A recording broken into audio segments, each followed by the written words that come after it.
Ladies and gentlemen, before the start of deliberations on today's topic, let me have the privilege as the President of NISSMAT to introduce this international institution. Established in 1990, it has now become a think tank organization with association of more than 90 experts and scholars on various subjects who provide inputs to us. Our forum has conducted a number of webinars and interactive sessions which have received massive response. I am sure our session today would be of great interest to you all. Thank you.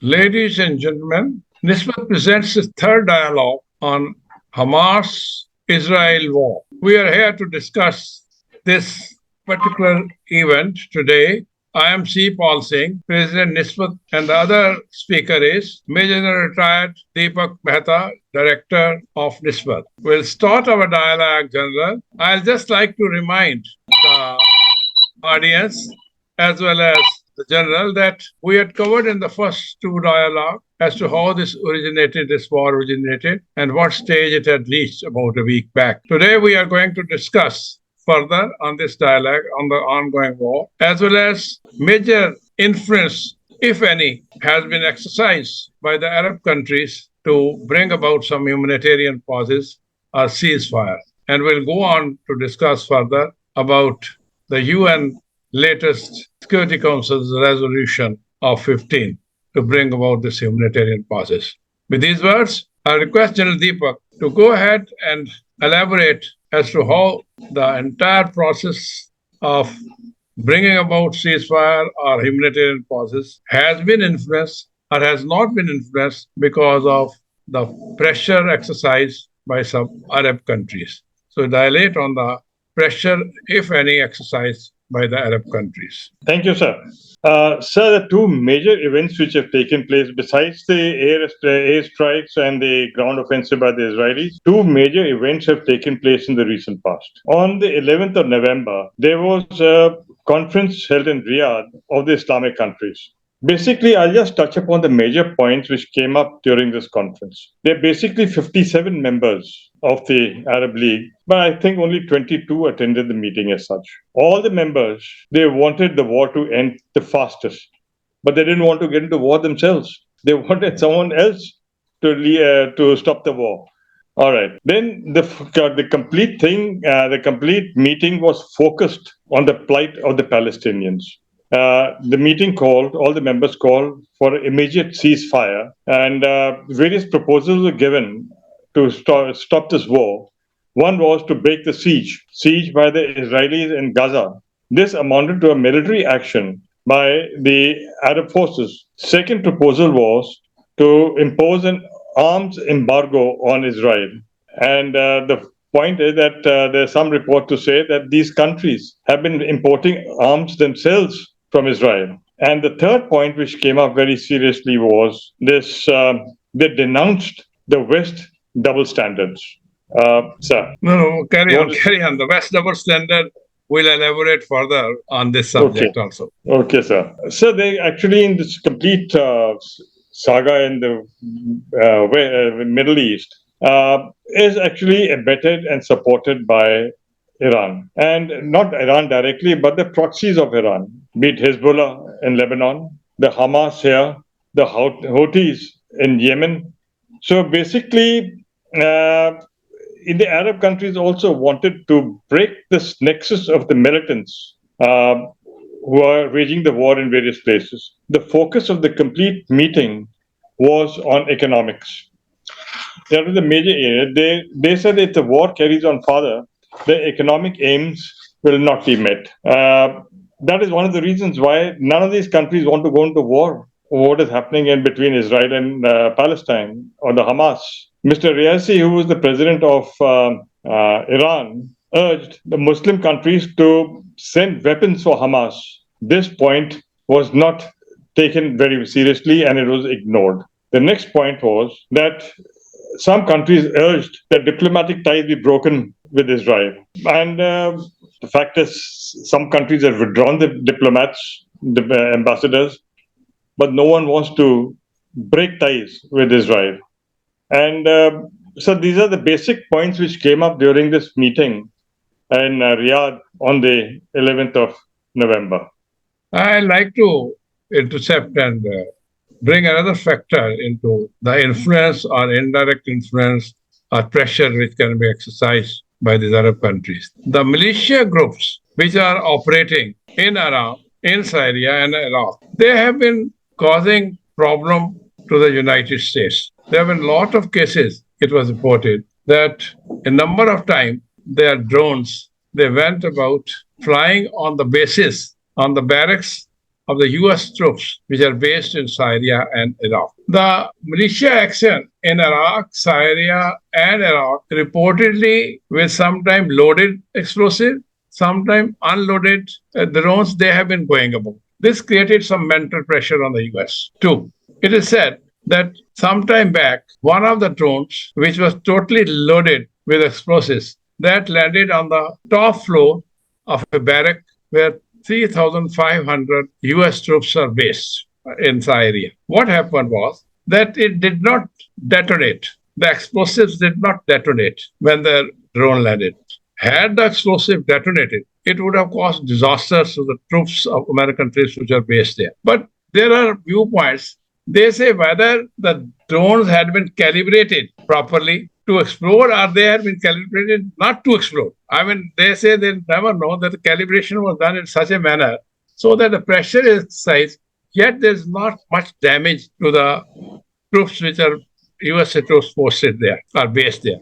Now, President Biden would have, responded to such a major attack. But since there were no attack, there were a few injuries here and there, it was kept under wraps. But the pressure was exercised on the mind of USA also that you are trying to put Israel against Hamas, but the consequences can be on this side, militias can operate. Then Biden has so far limited the US role in this conflict by just providing military aid, by arms and ammunition, has not directly come into the war. The reason they say is that these Arab countries which are having these militia, they can to some extent cause damage to the US troops. And Biden will not like that American troops which are based in this area are somehow or other damaged because he has to go in for the next elections next year. And then the opinion poll go against him that he is getting his troops killed for the sake of Israel. So therefore, these militia troops which were operating, which are based in these countries, they are also having an indirect deterrent and influence on the American forces. Therefore, the America did not come wholeheartedly into this war as otherwise he would have. With this, I ask you to proceed further. So may I intervene here? Actually, if you see all the groups which are operating, be it Hezbollah, be it Hamas, now even Houthis of Yemen, they also fired missiles into Iran. They are also supported by Iran. They fired the missiles from Yemen into Israel. These missiles were intercepted by the American fleet, which is in the Mediterranean. So it is basically it's support of Iran, which is being given to all these inimical groups there. I mean, one or two or third resolution was brought about, but did not go through. All this goes to show that there have been peripheral influences going on for a ceasefire. But somehow or the other, the situation did not come under control. And the present situation, I'd like you to elaborate on the present situation as it happens today. So would it be prudent to say that economy is the major reason why the Arab countries are not coming into it and not the ideology? Because oil and gas being the major economic backbone of the Middle East countries, if that gets stopped for some reason, if the war increases in size, then the economy is going to be hit very hard. So it would be prudent to say that economy is more important than the ideology which is being followed in the Middle East, sir. No, I agree with that. Despite all these factors, which are influential factors, which are influencing, in fact, to some extent, this war, you tell me what is the present situation today in Gaza and how the forces, Israeli forces, and to what extent they have gone or what they are doing. The present situation as it is. Sir, firstly, besides the airstrikes started the war as far as Israel is concerned. And after 7th of October, the Israelis concentrated their ground forces and launched an offensive. And they have seized Gaza North, the Gaza town per se. Initially, the civilians were not permitted to get out. Apparently, they were being kept by the Hamas as human shields. But over a period of time, with the pressure,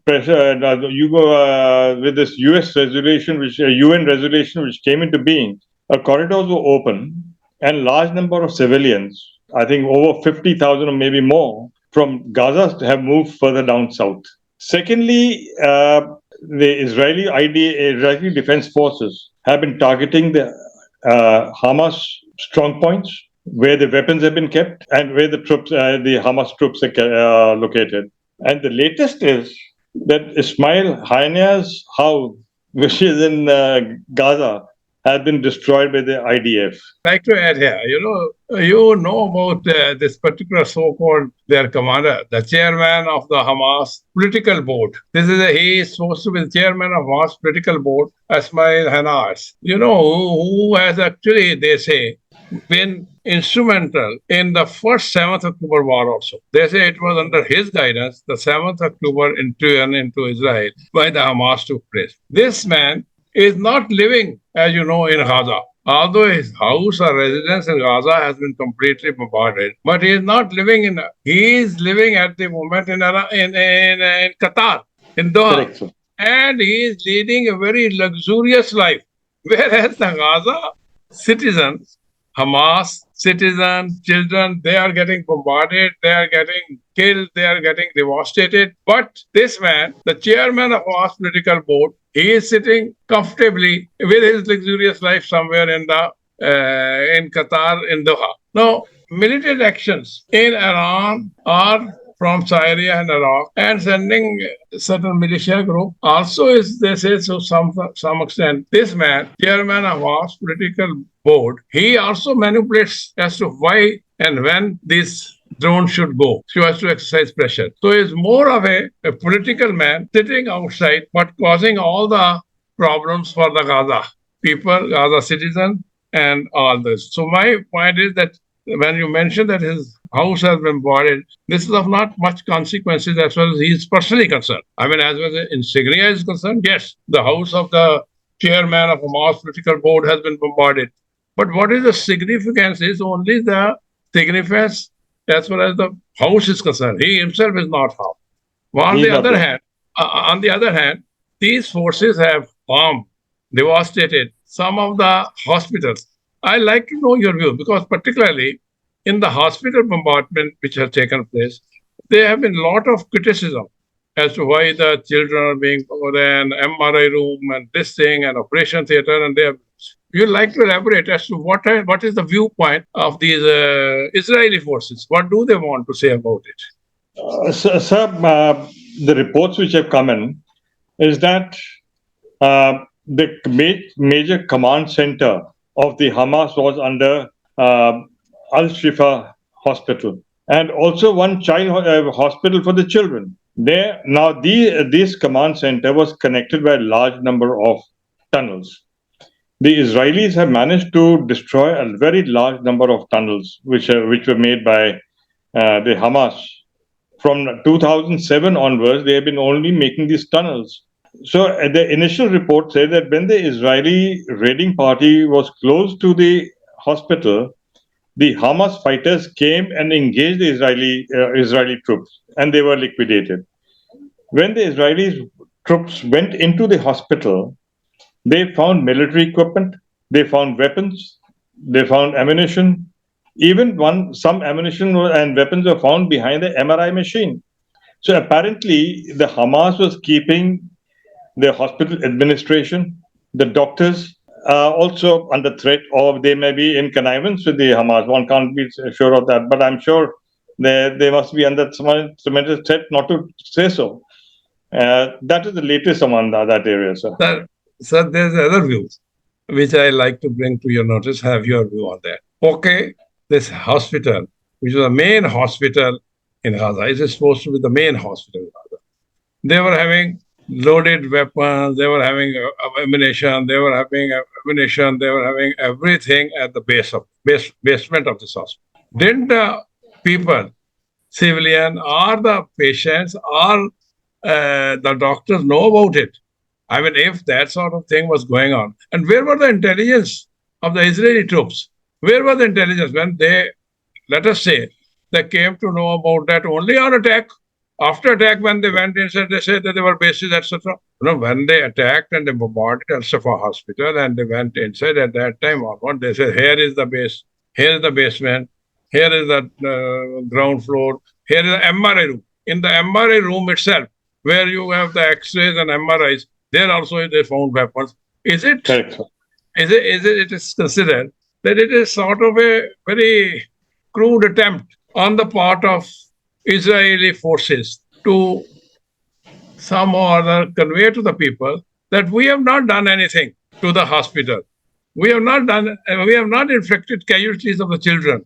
We have not inflicted devastation on the incubators. We have only done it as we found the Hamas terrorists, Hamas radicals. They were stored inside. We went only to attack them. In the process, this attack. So there's a two-way. I mean, as a ex-soldier and army officer, you tell me that they are sitting next door. Israel is just next door to them. They have got huge intelligence forces. They are supplying some of the civic aids to Gaza. Israel was supplying civic aid. Nobody gave them a clue that the hospital has got the weapons and all the Hamas people. I mean, I'm not denying the fact that they may be there, but was it a post-operative?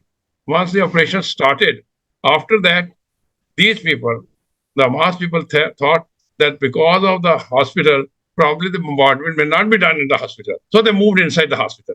Now, there's a question of whether they moved to the hospital after the bombardment in Gaza started, or they had moved already into the hospital and then they bombarded the hospital. Now, this is I think, as the ground operations progressed, they started getting intelligence to say that the command center of the Hamas was under the hospital. Now, what has been being shown on the TV, that one report said that the total requirement was of 600 liters of diesel per day for the hospital. Hamas said we want 600 liters of ours because they were running generators. They required, exhaust fans to be working in the tunnels. So that is how apparently the Israelis got to know that against the requirement of 600 liters of diesel, they were being given 1,200 liters of diesel, 600 for the hospital and 600 for the Hamas. And if they had electrical connections going from the hospital into the tunnels. So I'm sure once the ground operation started, they started getting the inputs on this. That, according to the viewpoint which you are expressing, that probably they got the intimation only after the operation started, Israelis, and then they bombarded the hospital. They're considering that they are using this as a sort of shield to hide themselves. I mean, this can be one of the views that Hamas may have cleverly tried to use the hospital, but it has got a little, feeling that whether they came post-operative or they were already there. I mean, post-operative can be all right. They had tunnels inside, no doubt. Inside means underneath tunnel was there. But using the basement of the hospital, I only want to emphasize on the point, maybe after they got bombarded, after Gaza was being bombarded heavily, then the Hamas groups or Hamas intelligentsia, out of them, they thought that let us move to the base of the hospital so that we'll be safe. And when these forces attacked the hospital, at that time they found them there. I mean, the position can be both ways. It can be this way or that way. You can never say that it was like this. No, idea is that all this devastation, or despite all, there has been no tangible, I would say, effort on the part of the United Nations to bring about. There has been no. There were earlier they had few resolutions which could not be got through. Now, the recent resolution, that is resolution of 15th November by Security Council, which has been mooted by Malta, it was carried through by virtue of 12 countries. They moved in favor of the resolution, while the three countries, that are USA, UK, Russia, abstained. It was decided that the humanitarian pause, which we discussed last time, humanitarian pause was being brought forward. This word was being thrown about that the US is saying that there should be humanitarian pause and all. It means this was going about in the UN circles or in the Security Council. There's a humanitarian pause. There's not a ceasefire. Humanitarian pause should be immediately ensured in this war-torn Gaza Strip. And keeping in view that this resolution, international resolution, a Security Council resolution was passed. But what is your view? Why? I just want your view before I react to that. That what is the reason of USA, UK, and Russia abstaining in the resolution, not taking part, not being in favor of it? Right. Mm-hmm. Sir, America definitely is providing all the support to the Israelis. There is no doubt of it. That is how they move the two carrier groups into the Mediterranean. And same is the case with the UK. UK is also giving a lot of support to Israel. Second aspect, as far as US is concerned, I feel that the Jewish lobby in US has a very strong hold, politically and economically. That could be one of the reasons why the US is not. One more point is, sir. During this resolution, there was no mention of the Hamas action on 7th of October. That could be the major reason for it. They have taken a reason. Apparently reason why they have taken. As far as UK and USA is concerned, they say we are abstaining from this resolution, as this resolution does not mention about the 7th October attack. The 7th October attack, this should have been mentioned in the resolution. So we abstain. That is one plea they have said to take. That is. Russia has taken a plea that I have been all the time asking for a ceasefire. It is not a ceasefire you are bringing about. You are only bringing about a humanitarian pause. So therefore I abstain.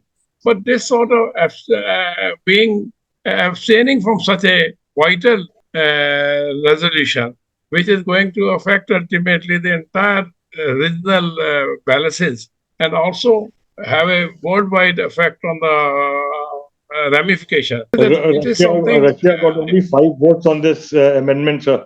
The sense that very important factor has been brought about some people from outside. They say that the attitude of the permanent members of the Security Council, this has always been a different one than the other people, because they carry weight, these permanent members of such. And they are three. This is separate. There are other members, 4 members of China, etc. I'm talking about the present resolution, where the 3 abstain.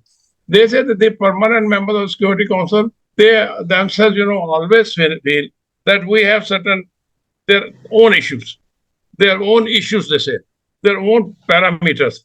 And they say this is sort of red lines they have drawn around themselves, the permanent members. Whenever the council, the Security Council, is capped, it's somewhat trapped in a spider web they have used of the red line.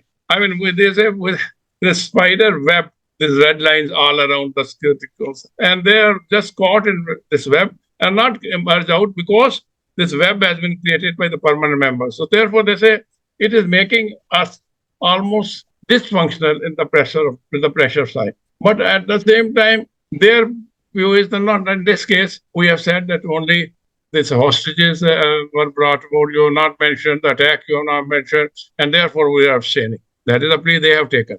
But they say no, they have, and there is no doubt. There is no doubt that there are red lines. Probably they'll not try to step out of that Lakshman Rekha of theirs. That is, US will not like to step out and go in favor of wholeheartedly in favor. And the second point, which is very, very important, I think, probably for our audience to know, that in this particular case, the recommendations are that there should be minimum 5 days humanitarian pause. There should be minimum 5 days humanitarian pause, because as far as the rescue operations are concerned, this is International Rescue Committee is there.